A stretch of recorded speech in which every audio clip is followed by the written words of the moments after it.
Broadcast is now starting. All attendees are in listen-only mode. Hello, and welcome to Reproaction's Act and Learn webinar for the month of November 2022. We are so excited to bring this topic to you and the incredible experts that we have. And it's very timely. Not an alternative to abortion, adoption and reproductive justice. So first, introduce your host. First voice you're hearing is Erin Matson. I use she, her pronouns. I am co-founder and executive director of Reproaction. I'm based in Washington, D.C. And I believe Twitter, the site, is still live at the moment. And if so, I am Erin to the max on Twitter. And I'll pass it to Shireen. Yes, that could change at any moment. I am Shireen Shakori. I use she and her pronouns, and I'm deputy director here at Reproaction, also based in DC. And if you're inclined to jump on the dying ship with me, I am she or mean on Twitter. Thank you, Shireen. All right, so our agenda, this is in Eastern time, so please adjust for your time zones wherever you may be. We will introduce Reproaction, then Shireen will cover the history and complexity of adoption in the United States. Then we'll move to our panel discussion. We're super excited to be joined by Rachael Lorenzo from Indigenous Women Rising, as well as Gretchen Sisson, a sociologist and author, and they will drop a lot of knowledge on this webinar. Then we'll cover next steps, and we'll go to Q&A at the end. So a few housekeeping notes. If you have any questions at any time for anyone, just put them in our questions tab, and we'll get to as many as possible at the end. And then if you are still on Twitter, feel free to use our hashtag Reproaction for live tweeting. We will also be tweeting during the course of this webinar. And I'm going to, before moving next, I'm going to proactively answer the most popular question we get every time. Will a recording be available of this webinar? The answer is yes. We will be sending that out in a follow-up message in coming days. So anyone who RSVP'd for this webinar will get it to their email. We'll also be putting it on our website. So this will be recorded. So a bit about Reproaction. Reproaction leads bold action to increase access to abortion and advance reproductive justice. We are known for our left flank analysis, and we are especially proud of our willingness to hold folks on all sides of increasing access to abortion and advancing reproductive justice accountable, whether they're traditionally considered allies or opposition. We have a deep commitment to nonviolent direct action as one of the tools in our toolbox. And with that, I am pleased to pass it over to my colleague, Shireen. Yes, thank you for that. So to start, I'm just going to open that the primary focus of our discussion today is on the assignment of children to families in which they have no genetic relative or similar scenarios. There's a lot of ways in which there's complexity in the narratives of how families are made and unmade, and we simply cannot cover it in one webinar, but we want to hit some cultural touch points that are particularly relevant right now, because one thing that is very apparent is that in pop culture, stories about adoption are often centering of the adoptive parents. Adoptive parents are often hailed as heroic, selfless savior figures without nuance to the complexity of incentives for adoption in the US. People forced or coerced to give birth because of anti-abortion laws or figures, because of systemic racism, poverty, the war on drugs, and who is, with all those characteristics, considered fit or appropriate to parent. Now, adoption stories that do give voice to the child often, again, are without the complexity of their relationship with their birth parents or birth culture, especially for transracial adoptees. They're often depicted as either unwaveringly grateful, just no mindset about where they might have came from, or as this like problem child who's lacking due gratitude to their adoptive parents. Two examples of stories that I loved in childhood that have included some of these themes were the musical Annie, and for the early aughts kids like Mike, that is a movie I gotta say I still love. I just wish there was a little bit more extension of that conversation beyond stories like that. Now, because we can't cover a lot, I wanted to include some recommended reading. These are 3 books that have really informed my thinking on this topic in a huge way. One is The Child Catchers by Catherine Joyce. I absolutely tore through this book. It digs really deep into the white evangelical so-called pro-life adoption movement, and especially the lies that we're often told about international adoption, particularly. It unpacks a lot of white saviorism and conservative culture war battles where the children are the spoils of this war. I can't recommend that book enough. The next is Shattered Bonds by Dorothy Roberts, who's among the top authorities on this topic. It focuses more on child protective services and removals that feed the foster and adoptive system. I honestly think that could be a whole separate webinar, but understanding the harms of governmental involvement in removals and relinquishments is like really critical to what we're discussing today. And then the last is a memoir, All You Can Ever Know by Nicole Chung. This is a memoir by a transracial adoptee. It's like really heartwarming, but also severe at times, just in a very necessary way. It provides a lot of the nuance and complexity that societal narratives often miss, but with a lot of beauty and like very raw honesty. So again, highly recommend all 3 of those books. Next slide, please. So moving on, this webinar is titled Not an Alternative to Abortion. And I wanted to be super sure that we cover the ways that the anti-abortion movement has fed private adoption schemes and is invested in promoting adoption, often coercively. Again, I can't recommend Joyce's book enough to cover that, but that really is a precursor to the wave tops that I can skim here. It's impossible to deny that anti-abortion organizations have an interest in promoting adoption for people who do not want to or aren't in positions to parent the way they'd hope to. This interest is financial as well as tied to their mission of preventing abortion. Where the dismaying tactics come into play is when you learn about the ways adoption agencies working in tandem with or one and the same as anti-abortion organizations have created a world in which adoption contracts are even more favorable for adoptive parents and stripping birth parents of their rights and dignity. So the quotes on the screen you see now are from a blog post I wrote a while back for Reproaction's website titled Children Separated from Their Families Should Go Back to Their Families, Not a Fake Clinic's Foster Network. Or foster, yeah, Fake Clinic Network's foster system. The blog is a bit outdated. It's from mid-2018, but the details of the dealings of this one particular anti-abortion organization carry through in these predatory behaviors that we see across this movement sector. The spark of this story was how Bethany Christian Services, now known as just Bethany, was handling the foster placements for children separated from their parents at the border. But I learned so much more beyond that. So from the post, just reading the quotes on the screen now, Bethany actively lobbied for laws that separate birth parents from children, stripping rights from birth parents in the adoption process. In Michigan, they have found ways to close windows for women to change their minds about relinquishing, reduce paternity rights of biological fathers, and give adoptive parents more recourse in adoption agreements against biological parents, to change terms such as mandating fewer or no visits and updates on the child development over time. And to the point I made before about the financial interest, this all serves Bethany's model to make adoption more attractive to birth parents and increase their revenues, which in 2015 were reported at a mind-blowing over 97 million.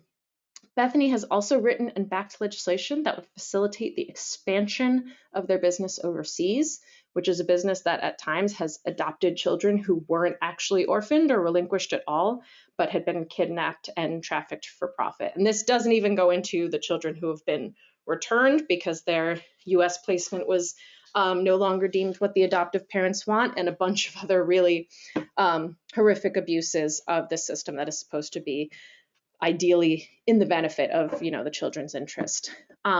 Essentially, all these tactics we know to be emblematic of how anti-abortion fake clinics operate. And we have other webinars on that if you would like to view them. But the misleading people about their pregnancies, about their health care, about the law and their rights, and imposing shame and stigma are all at play in the ways that anti-abortion interests push adoption on people. And I also want to flag that there's a huge number of support groups, blog sites, and other resources for birth parents who feel they were coerced to choose adoption, being told they would be insufficient parents, or that the only kind choice for their children was adopting their children outside the family, and just a lot of other really heartbreaking stories along those lines. I'd recommend checking out some of their storytelling. One spot that is actually referenced in the blog post is poundpuplegacy.org, and then another is adoptionbirthmothers.com. Yeah, they're both linked in the blog post. I'd recommend checking them out. Next slide.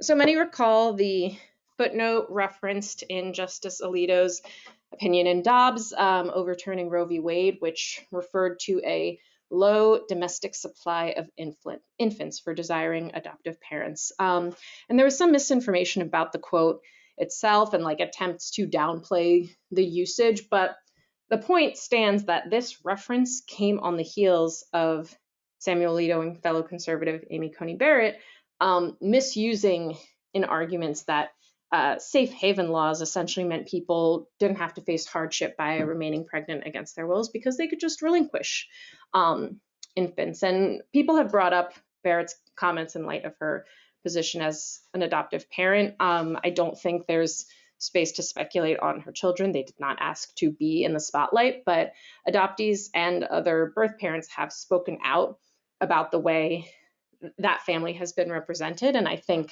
that's worth giving voice to. So these three screenshots here are notable, with narratives largely from adoptees, but also birth parents that paint a clearer picture about how there's kind of a cover that conservatives will use, prioritizing the wants of adoptive parents in ways that discount the harms inflicted on children. So again, I'd recommend checking those out. Because often you hear from well-meaning abortion advocates that, I don't see pro-lifers lining up outside a, foster center to adopt. And the problem is we do see that. It's increasing. It's often very insidious, and it's part of a larger project of consolidating white evangelical control, often at the expense of a child's pre-existing cultural identity or personal needs.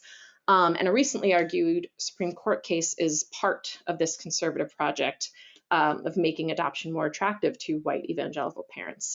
So we can move to the next slide for that one. Cool. So Burkine v. Holland is what I was discussing, and it's mainly hinged on the Indian Child Welfare Act, ICWA, which was passed in 1978 with the intent of ending the harmful practice of removing Indigenous children from their cultures. It was viewed as a corrective measure from the Indian Adoption Project, formally initiated 20 years earlier, in which the government was purposefully collaborating with private adoption agencies to rehome Indigenous children in white homes. At the time, research found that 25 to 35% of all Native children were being removed from their homes, and all of them, 85%, were placed outside of their families and communities, even when fit and willing relatives were available. And this practice began earlier than the last century, of course. Early colonization and the impact of missionaries intended to erase Native culture and identity and convert Indigenous people to largely Christianity. ICWA ensures that children relinquished for adoption would first be placed with a family member, household within their tribe, or if none is available, another tribal household, before parents out of Indigenous backgrounds are considered for placements. It also does what I would say is very bare minimum of notifying birth parents in the child's tribe that custody hearings are even happening and involving them in the process. And the law has had some positive impact, but out-of-home placement still occurs more frequently for Native children than it does for the rest of the population. Native families are 4 times more likely to have their children removed and placed in foster care than their white counterparts. And in spite of the advances since 1978, ICWA's protections are still very much needed, because revoking ICWA could do a lot more than impact adoption law. And even if that were the only thing happening, it would be huge and necessary of action. But it could completely erase Indian law, as it's known, and the often pretty meager protections that Indigenous people and culture are provided within that. And for more on that, I will kick it to Erin to introduce our first panelist.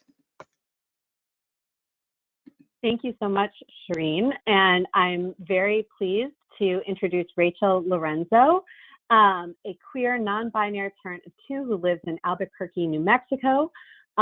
They were born in Las Cruces, New Mexico, and were raised on their father's ancestral land in Laguna, New Mexico. And I want to lift up that Rachael was, I won't read the entire bio, but Rachael was not only raised on traditional values, but also on politics throughout their academic career. Rachael volunteered for political campaigns, ranging from city council elections to presidential campaigns. Rachael was selected as a fellow for President Barack Obama's 2012 re-election campaign, Obama for America. And currently, Rachael funds abortion through an Indigenous-led reproductive justice organization, Indigenous Women Rising, and serves as Assistant Commissioner of Cultural Resources at the New Mexico State Land Office. Rachael, thank you so much for joining us today. Thank you for having me. Thank you. So, what Shireen just outlined with the potential revocation of ICWA is extremely concerning, and it is not usually described in the media and by legal analysts as genocidal. Why is that not happening, and how can we try to counter those who try to water down the possible impacts of ICWA? So Shireen did an incredible job of outlining what ICWA is. I wish the media would talk more about this issue as a reproductive justice issue and also as an environmental justice issue. So what we're missing from the larger conversation that activists from all over the country, from grassroots activists who've done their research, found that the law firm that is representing Gretchen also represents Energy Transfer, which is an oil and gas company.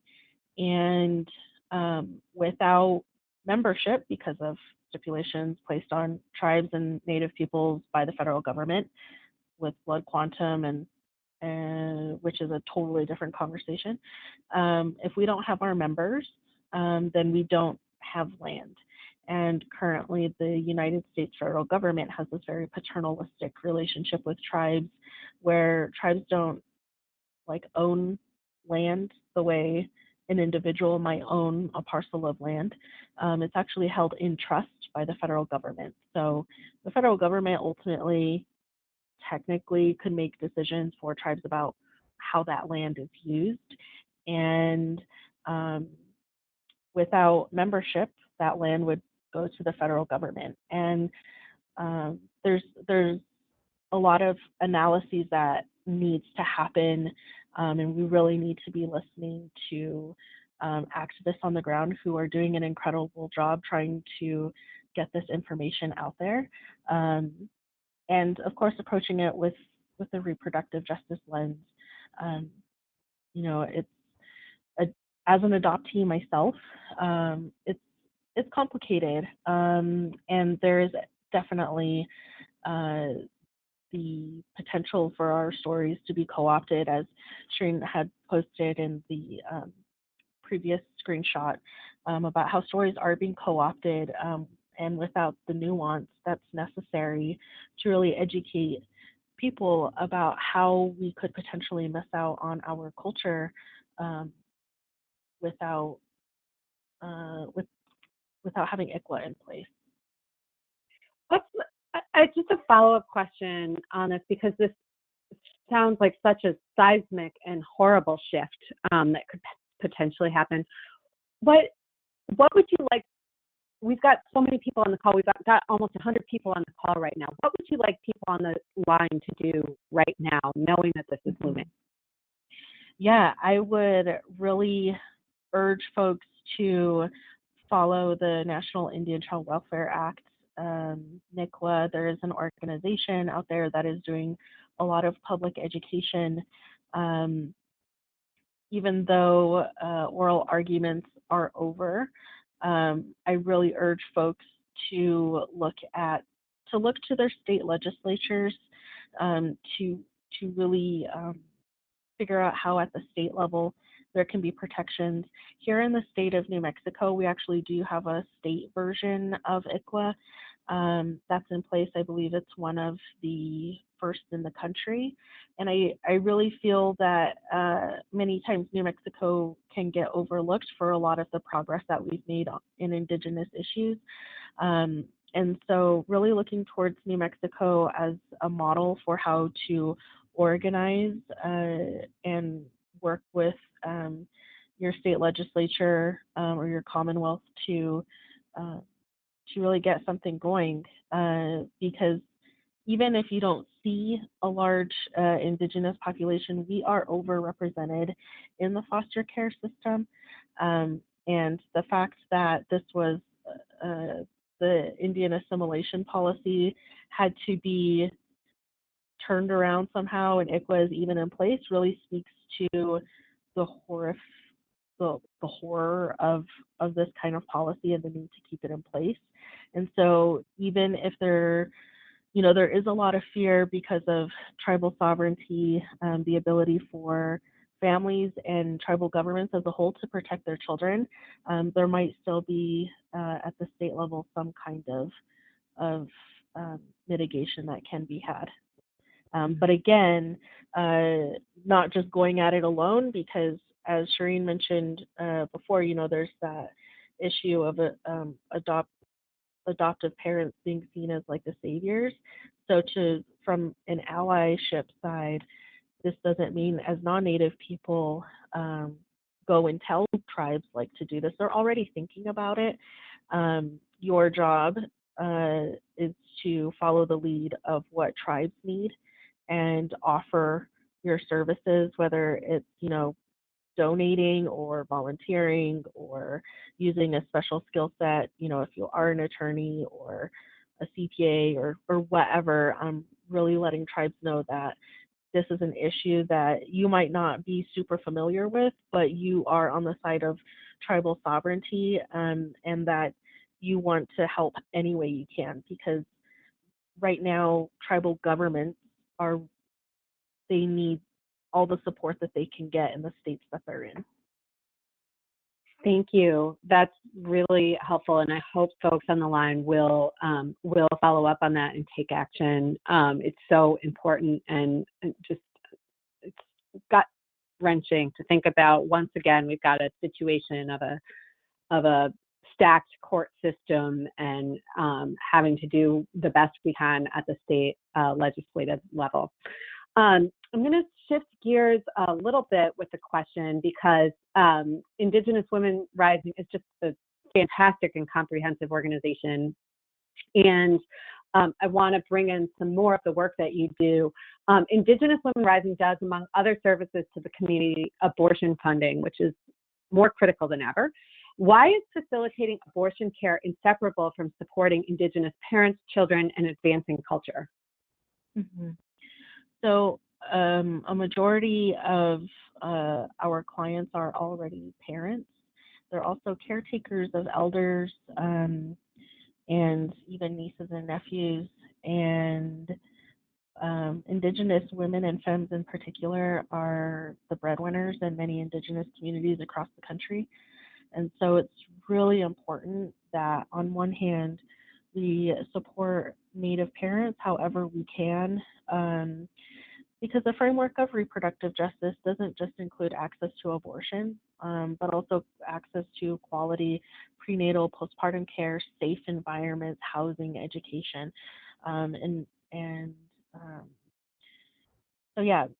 making sure that parents and caregivers have the resources that they need to thrive, not just survive. And abortion access, because of colonization and federal policy targeting Native communities and the history of maternal health with the creation of hospitals and, just a generation or two back in my family of giving birth at home to transitioning to giving birth in a hospital. And the fact that midwives and medicine people were seen as dirty or uneducated or ignorant. Abortion care was very much a part of that, of the kind of care that was provided by spiritual leaders, by midwives. And so it's really important to understand that abortion isn't just this thing that came, that is a recent thing. We've always had abortions. We've always used the environment around us. And so it's really, for us, abortion funding is very spiritual work, because we have to keep in mind that not only do we have to be cognizant of state and federal laws that might be impacting our ability to help Native people access abortion, which, by the way, we don't care. We're going to help any Native person, even if it's banned in the state that they live in, that, all of their other needs are met. Because the other issue, too, is that when people are seeking abortion, they have other needs, and we try to be as holistic as possible in meeting those needs and being respectful of the fact that many of our clients can't even say the word abortion. Many of our clients have a mixed background of traditional upbringing and Christianity because of the proselytization of different Christian sects in or on reservations, even to this day. And then the federal policy of literally stealing Native children to send them to residential schools, which were led by religious institutions. So that has had such a huge impact on how we can even talk about abortion, and not just abortion, but our own sexual health. So it's really important for us to be mindful of that nuanced history and the lived experiences and the generational trauma that we ourselves as staff have grown up with, and that we can, really empathize with our clients. Thank you for that, Rachel. And I hope it is clear to our listeners, and I believe it is, that Indigenous Women Rising is leading some of the most important reproductive justice work in the country. And it's a seg that I want to bring to our next question with the fact that it's Native American Heritage Month, and that we've just had a number of holidays. Understandably, your organization gets a lot of requests to show up and an influx of calls to donate at this time. And how can folks on the line extend that support to be year-round and amplify the need for the support of Indigenous organizing and fundraising outside of symbolic moments like November? Yeah, thank you for that. Frankly,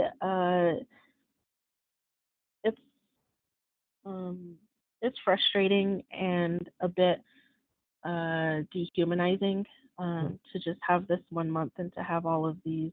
This isn't to say that we are ungrateful for the intentional time that people are putting aside to research issues that impact Native peoples, but this should be an ongoing conversation, and I think that our organization has helped in that regard to make sure that we're having these conversations year round. But during Native American Heritage Month, many times that savior complex comes out, and I want to be very transparent about that. We should be grateful that people are paying attention to our issues, and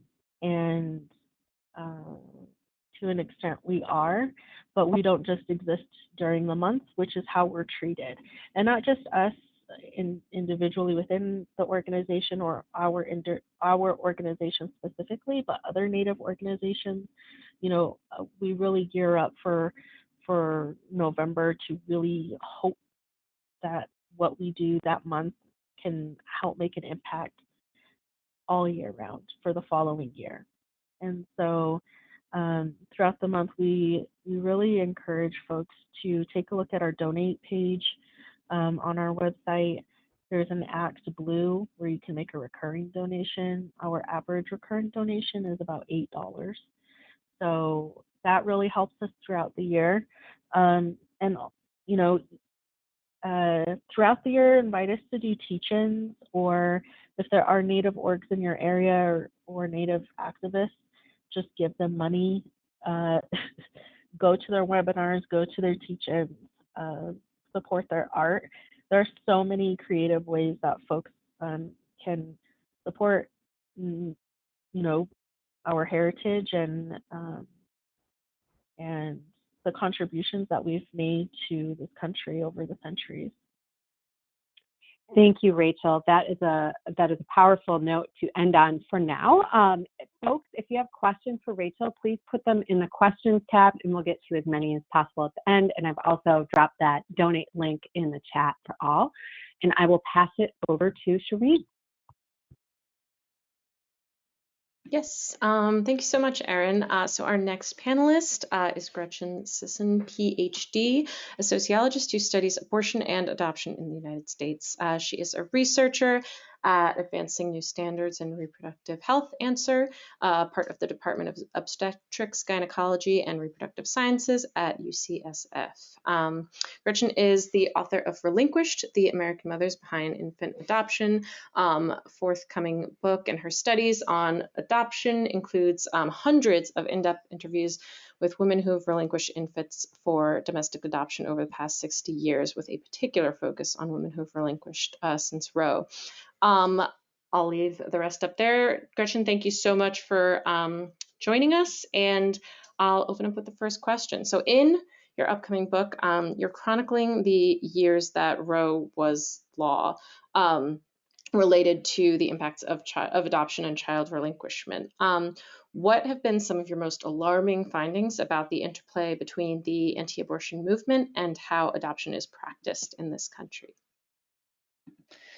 Yes, so well, gosh, it's funny, like, thinking about it now, because I started this research over 15 years ago, and I don't think I had like a credible inkling at the time when I started it that Roe would be overturned by the time the results were out in the world. But that's how research goes. And I think most of my focus, and the focus of the book that I'm working on, has been on adoption relinquishment since 2000. So mothers who have relinquished between 2000 and 2020. That's sort of my window. And I think what's really interesting during that time is how much adoption changed and how it was discussed and marketed.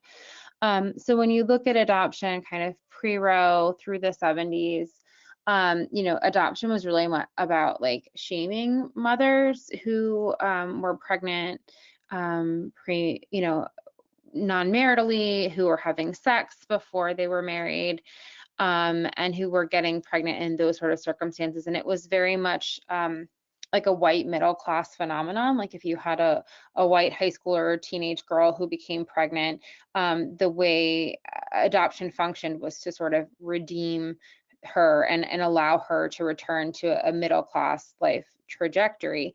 And that's really who is targeted per private adoption.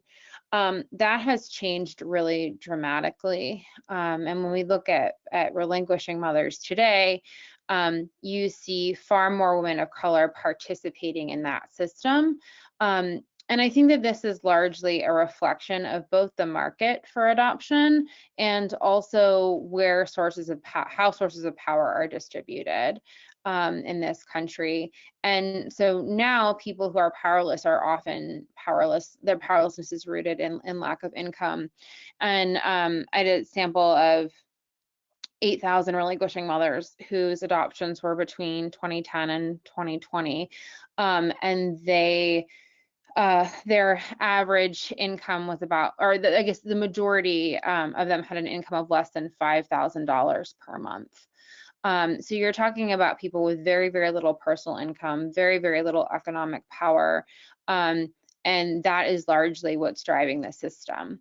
So these ideas that we have about relinquishing motherhood have changed a huge amount in the last several decades.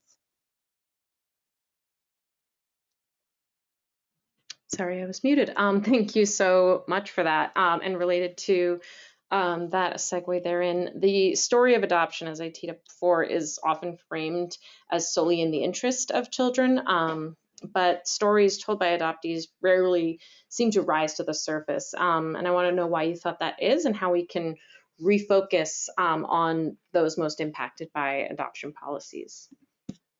Yeah, I mean, my research isn't on adoptees or and adoptee experiences, but I think that really conversations about adoption have prioritized over both adoptees and relinquishing parents, have prioritized the stories of adoptive families.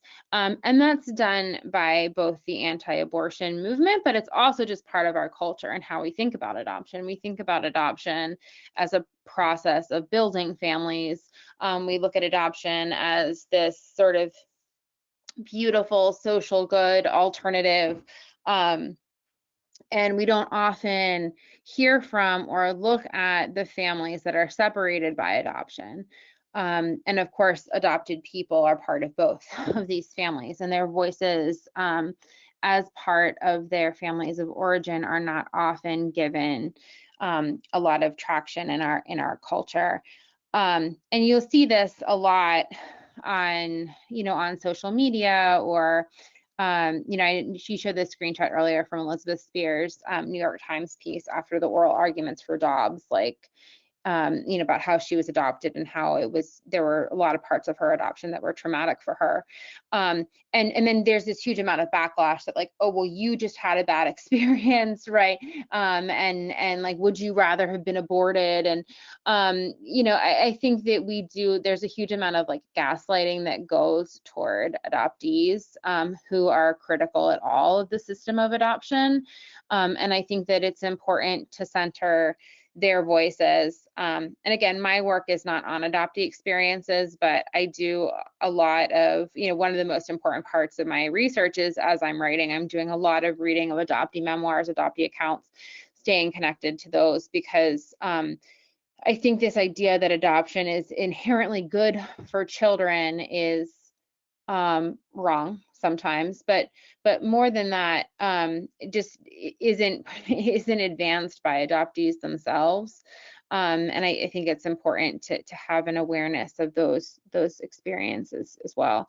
But my work is really about what relinquishing parents and specifically relinquishing mothers look like in the country today and who they are, because I think their stories are similarly co-opted. And to get back to sort of the other part of your first question, the anti-abortion movement does this quite intentionally. And you'll see crisis. It's actually interesting. There are a lot of efforts, obviously, by adoption agencies like Bethany, like Gladney, like other really conservative, large-scale adoption agencies to promote relinquishment and birth motherhood is this beautiful thing. There are also independent nonprofit organizations. Brave Love is probably the biggest one that are really just about telling these beautiful stories about adoption and centering relinquishing mothers who are happy with their adoption experiences. And what I have found in my work is it's not actually that hard to find a mother who will speak really glowingly about her adoption experience, especially in the context of the anti-abortion movement. Because you have people who are really vulnerable, who have given up their child, who are, part of the reason they did that is because they didn't have support from their families or their partner or their in their lives to raise their children. So they're feeling lonely, they're dealing with this grief and mourning, and the anti-abortion movement is telling them how wonderful they are, how brave they are, that they made this really loving choice, quite literally throwing parades in their honor at the March for Life, right, with signs that say, "Thank you, birth mom." And so a lot of relinquishing mothers end up connecting to the anti-abortion movement because they don't have a similar space that validates their decision in the same way. And a lot of these mothers stay in that space for a couple of years and feel really good about it. They'll speak very positively about the adoption. But I'm looking at longitudinal data and that those feelings don't last, right? Because their feelings about the adoption are far more complicated as their lives goes on, as their lives go on. And because adoptions are not the decision of a moment, right? The adoptions are lived over the lifetime. They're a relationship between a parent and a child an open adoption for the rest of that child's life, far beyond when they're actually a child, the rest of that adoptee's life. And so I think you see a lot of relinquishing mothers who have their stories co-opted by the anti-abortion movement, used by the anti-abortion movement writ large in ways that they come to regret, that their own feelings about their adoptions change over time. That was a very long answer to your question, but I hope I got at some of that. No, that was perfect. That was beautiful. And I think it hit on something that I somehow forgot about and didn't bring into my own analysis of our conversation so far, is how much of the anti-abortion movement like co-opts the idea of girl power and you can do it, honey, and we're going to celebrate you because you did it, and not actually provide any meaningful support or remediation for people. I will say, yeah. I want to just mention real quick, a fellow sociologist, Kimberly Kelly, who's based out of Mississippi, she's done a lot of work with crisis pregnancy centers. And what's interesting is while there's a lot of anti-abortion movement-wide messaging and rhetoric around adoption, like very few people are interested in this, right? This is an extraordinarily rare choice that people are making, and I use choice hesitantly because I don't always think that it is fully a choice. This is sort of a position of constraint. But a relinquishment is rare compared to abortion, compared to parenting, right? Like women of every demographic and pregnant people of every position are more likely to choose either parenting or abortion than they are to choose adoption. And the thing is that while you have this sort of high movement level sense of promoting adoption, the people who work in the crisis pregnancy centers like know that most people are not interested. This is why they have to sell it so hard, right? And so what Kimberly Kelly found was that like a lot of times the people who are working on the ground in crisis pregnancy centers don't push adoption that hard because it's one of the surefire ways to alienate the people that are seeking services at the CPC. And so I'm not like trying to let CPCs off the hook, but just to even recognize that the people who are doing like the on the ground work of the anti-abortion movement, like they know their messaging and their rhetoric does not comport with what people's decisions look like. Now they lie in every other way, right? But like they realize that like this is not a path that people are interested in discussing. And one, that's why like the movement works so hard to sell it writ large, but it's also why it further illustrates the gap between the messaging and the experiences of people living it. Thank you so much for that. And I'll add as a plug that we actually had Kimberly Kelly on a past webinar on racism at fake clinics. So I encourage anyone who wants to hear more of her and some of the interplays and how fake clinics work to listen to that. But I'm unaware of some of this additional scholarship, and I'm going to have to dig into that. So a last question for you before we kick to the open Q&A. Do you have any recommendations on how folks can unlearn the societal narratives about adoption, saviorism, and bias against birth parents and their needs? I mean, I think the most important thing is just to listen to adoptees and relinquishing parents and to understand, that especially for people who are, liberal, progressive, in coming at this from a reproductive justice mindset, to understand that the process of separating families is one that's premised on inequity. And that if we were to live in a more reproductively just world, adoptions would hardly ever occur. And so I tend to view I view every adoption as a failure of our social safety net and our ability to provide people with reproductive autonomy. And I think that is a way of, and that's a place that I have come to after, really focusing on the stories of the people most impacted. And I don't want to be overly self-promotional, but on Twitter and I'm recently now on Instagram, because who knows what's happening with Twitter more and more. I do a lot of sharing, not just my own work, but a lot of the reading that I'm doing, the adoptee memoirs that I'm reading, the places that I'm gathering history from, And so if those resources can be useful to others in their desire to dig more deeply on this, that's where you can find me. Perfect, thank you. We will definitely plug additional resources if you want to send those up, and yeah, definitely share your handles because we don't know what's happening. I'll kick it to Erin next to top line the Q&A. Thank you, Shireen, and thank you, Gretchen. So look, these Act and Learn webinars happen every single month, and they are free and open to the public, and we want to invite you to them. We don't want you to have FOMO. We don't know if Twitter is going to be around in next week or the week after, so that while we continue to put up invites there, we want to make sure to be able to send you these invitations. So please sign up for alerts at www.reproaction.org. Give us your email address. We'll send you the follow-up email from this that will include a video recording, and you'll get invited to every webinar and public event we have. And you can follow us on social media. We are Reproaction on Facebook, Twitter, and Instagram. And I did say we host these every month, but we are taking a break for December, a well-deserved break. So we'll be right back at the top of 2023 on Wednesday, January 4th at 12 Eastern. And the topic is incredibly timely as well. Supporting a friend or loved one, self-managing an abortion. And we're really excited to share that with you. So please sign up for alerts. We'd love to see you on that webinar as well. So there's a lot of exciting things happening in Q&A. So I will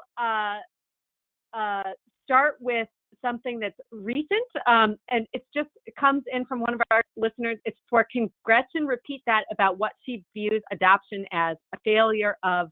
It was so good. Gretchen, do you remember what you just said, and are you able to repeat that? I do, because I say it all the time. So thank you for giving me the opportunity to repeat myself. No, I view adoption as a failure of the social safety net and our ability to give people in our society real access to reproductive freedom and autonomy. Basically, if we were actually supporting people in having the abortions that they wanted to have, but more importantly, in parenting the children that they want to have, then adoption would be exceedingly rare.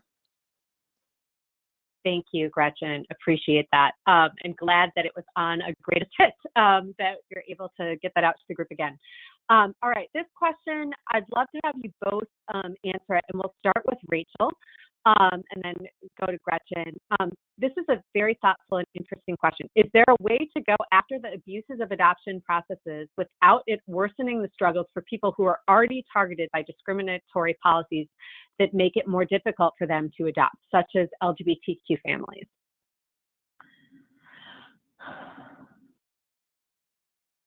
I don't know. I don't know if folks saw, but I was hitting that heart really hard in the corner for what Gretchen was talking about. We have to create circumstances that where people don't have to, where there isn't room for pressuring or coercion for birth parents to give up or to relinquish their children. So I'm not sure about how to move forward because frankly I'm pretty jaded about the system as it is right now. Thank you, Gretchen. Yeah, I mean, I don't know that I necessarily have a better answer. And this is a question that I get asked a lot. Well, what about people who want to have children and can't, either by virtue of biology or circumstance? I don't have a good answer. I don't, do I think that adoption processes should be discriminatory towards, LGBTQ families, parents or would-be parents? No. But, I'm looking at a position, I'm looking at underlying issues where my greater concern is the processes that are separating families. And to me, that's a separate question, is how to support or reduce discrimination in hopeful adoptive families or prospective parents. these aren't these aren't easy. Like, this is sort of where it gets to be hard. But it comes down to me always that, like, I think people, desire to parent should not be compromised based on who they are and how they live their lives. But I don't think that anyone has the right to someone else's child. And that's who I feel most accountable to in my thinking. Yes, thank you for helping me articulate that in my head, because as an adoptee, and my circumstances are a bit different than what people might be thinking right now, but I'm thinking about the child, that yes, no one is entitled to someone else's child, and that question, while I am sure that it is well intentioned, centers again the adoptive parents and not the children who are already here, whose families would, they are experiencing different kinds of inequalities, and yeah, again, like, how can we shift that conversation to making sure that children are in their own communities, or have some kind of familiarity if the birth parents need more support, rather than people who don't have children and are prospective parents. Like, I really want to get to a place where we're centering child safety. Thank you for that. And I really appreciate that. So I want to move to a different question. And that is, can you share other scholars or writers who are doing research on adoptee experiences? And that question is for Gretchen. Yeah, there's there's a lot. Probably the best single answer that I can give you is to look at the Rudd Center. I don't know if it's Rudd Center for Adoption or Rudd Adoption. It's based at University of Massachusetts. And they look at a lot of longitudinal research on adoptees and their outcomes. And they also, a lot of their scholars are adoptees. And I think that has a lot of value as well. So, and they have like a full bibliography on their website of a lot of their work there as well. Amanda Baden is one of their scholars who works there, who's really great. Kimberly McKee. They are both women of color adoptees who do a lot of scholarship in this space. Yeah, that would be my first answer. And I know that Shireen mentioned Nicole Chung's memoir, All You Can Ever Know, at the top of the call. I'll just plug a few other adoptee memoirs that I think are really, really helpful. Surviving the White Gaze by Rebecca Carroll, Invisible Boy by Harrison Mooney, Bitterroot, which is an Indian adoption project memoir. The author is Susan Devon Harness. And then Angela Tucker, who's a big adoptee activist advocate. She has a new memoir coming out entitled You Should Be Grateful. That will be out in the spring. I had a chance to read an advance copy, and it's very, very good. So I would recommend those writers and thinkers as well in the adoptee space. Thank you. And Rachael, anyone else you'd like to add to the reading list? No. All right. Thank you. So next up, I'm going to go to, yes, let's talk some more about the crisis pregnancy centers. It is fascinating that they are attuned to the fact that all may not be well. And I'd just love to hear if there's anything more that either panelists or Shireen, another expert on crisis pregnancy centers, would like to say about the intersection of adoption and crisis pregnancy centers.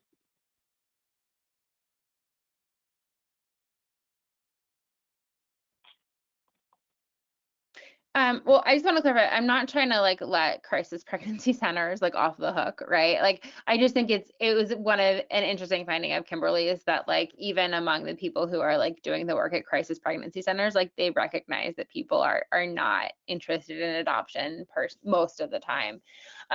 But you know, I also think that when we talk about CPCs, like not as the individual interactions of pregnant people who arrive there for whatever reason is bringing them there on a given day, but we look at CPCs as a place that money is devoted to, a place that that lends credibility within the anti-abortion movement to the idea that they are supporting parents. Like when we look at the ways that CPCs function, not in these individual small interactions, but like in our social thinking and in our rhetorical thinking about these issues, like in that way, it's obviously a huge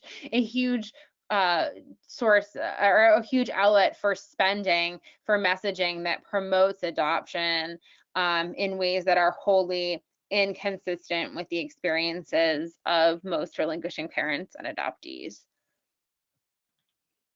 Yeah, I'll add. I think that's exactly right. And no, I don't think anyone thought you were letting them off the hook. You do not have to worry about that amongst our audience. But I do think that because so often abortion is viewed popularly as a thing that happens to other people and you don't have to deal with it, you know, until it happens to you.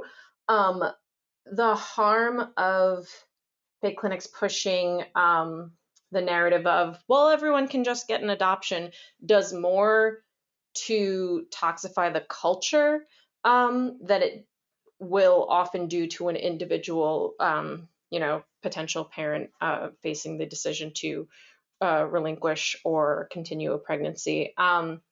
And I think the cultural ramifications of, you know, well-meaning people again thinking, well, yeah, I guess people can just adopt, and not putting the perspective of birth parents or people facing unplanned pregnancies in their minds because they have this outside narrative, can do more than, you know, a fake clinic worker will do in their waiting room, giving someone a Bethany pamphlet or whatever.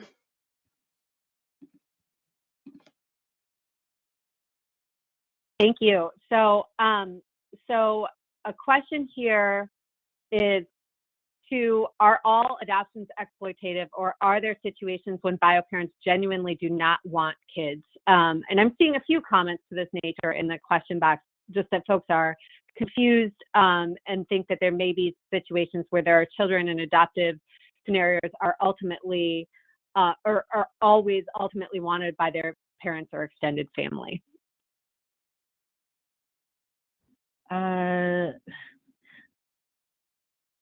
Every adoption situation is different. Another person who came to mind when back to the previous question, but I promise it's connected to this one, is Adriana Rodriguez, who works for Vice News. She is a Lakota woman who lives in the Bay Area, and she did a podcast about her own adoption experience and about how she actually had a choice between staying with the white family where she had her basic needs met, or staying on a reservation, like a board or like a home for youth. I'm not sure what it's called.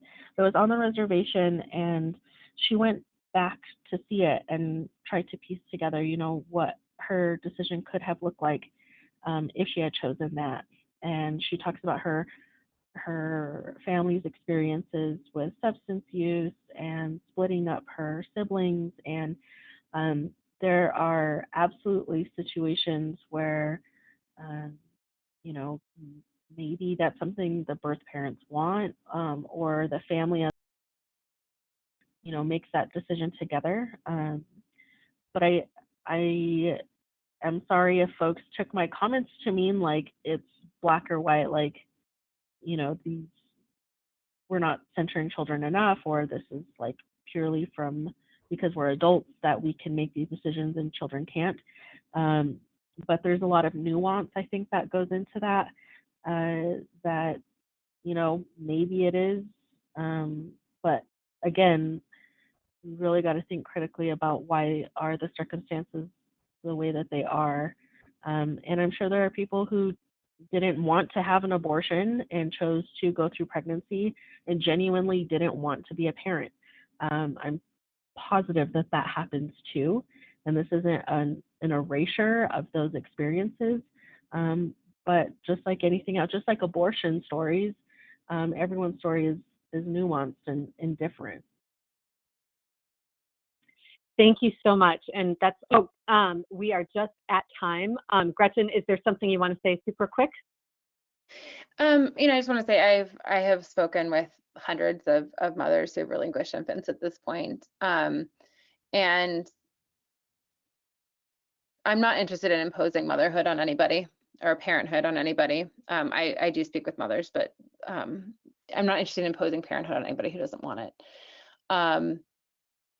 Here. I haven't found one yet. I haven't found a mother yet who has relinquished that would not have preferred to have an abortion or parent. And so I think I'm not interested in banning adoption. I'm not interested in like making adoption harder for people. But I think if we are prioritizing, again, these values of reproductive autonomy and access to abortion for those who want it, and we're prioritizing support for parenthood for the people who want it, you'll have some adoptions. There'll be a few. But again, very, very few. Thank you. Well, so appreciate your time and expertise. And thank you to Shireen Shikori, our Deputy Director, who just put together a phenomenal webinar here, to Rachel and to Gretchen for your expertise and your insights, and gratitude for all of you. Thank you so much. Have a wonderful rest of your day, and we hope to see you again in January for our self-managed abortion webinar. Thanks. Bye.